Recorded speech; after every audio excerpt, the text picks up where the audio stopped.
शिल्लक राहिले होते आणि जे मांस होतं ना ते क्वाटवरती चिटकलं होतं. त्या नराधमाला त्या पोलिसांनी कॉल केला आणि कॉल केल्याच्या नंतर त्याला सांगितलं, बाबा अरे तुझे आई वडील मृत्युमुखी पडलेत, मृत्यूच्या डोहामध्ये नाही तर मरण पावलेत, पण तुला अर्जंट या ठिकाणी यावं लागतं. ज्याला 1,00,000 महिना होता त्यांना काय उत्तर देणं असेल दादा. त्या पोलिसांना त्यांनी फोन उचलल्याच्या नंतर तो बोलू लागला, एक काम करा, तुमचा मला फोन पे गुगल पे नंबर सांगा, मी तुम्हाला पैसे पाठवतो, तुम्ही त्यांचा अंतविधी करून घ्या. याच्याकरता लहानचा मोठा केलता का महाराज तो? हा, अरे या काळाची गरज आहे. आजकाल कलियुगामध्ये आई वडिला शिव, अरे आई वडिलाची सेवा करा, तुम्हाला कोण्याच महाराजाला पाय पडायची गरज नाही महाराज. कोण्याच नका पुढे महाराज, कोण्याच नका. आई वडील केवळ काशी तेने जावे तीर्थाशी. पुंडलिक रायाना कोणाची सेवा केली? 2 जणांची. आई वडिलाची सेवा केली तर आपण भगवान परमात्मा विठेवर एक लक्ष देऊन ऐका मारवा. झाला आपलं कीर्तन. लक्ष देऊन ऐका.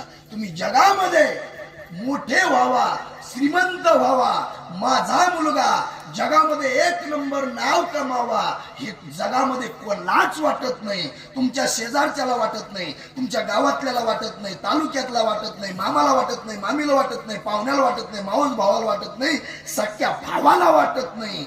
पण माझा मुलगा मोठा व्हावा हे जर कोणाला वाटत असेल तर ते देव माणूस एकाच आहे, देव म्हणजे फक्त तुमचा बाप. कष्ट भोगले, लोकांची मोलमजुरी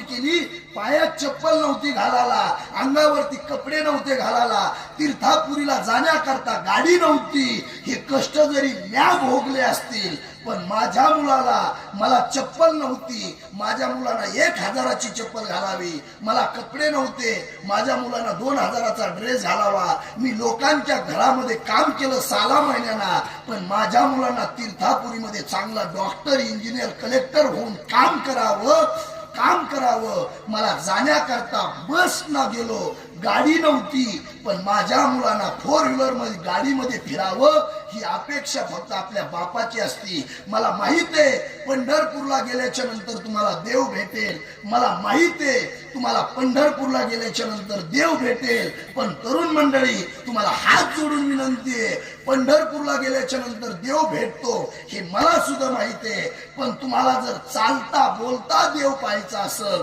तर एक काम करा गड्या, जोपर्यंत तुमचा बाप जिवंत आहे तोपर्यंत एकदा त्याला कडकडून मिठी मारा, तुम्हाला देवाचा साक्षात्कार झाल्याशिवाय. हो, बापासारखं जगात अंतकरण कोणाचं नाही, तो कोबरायचं प्रमाण आहे. बाप करी जोडी लेकरू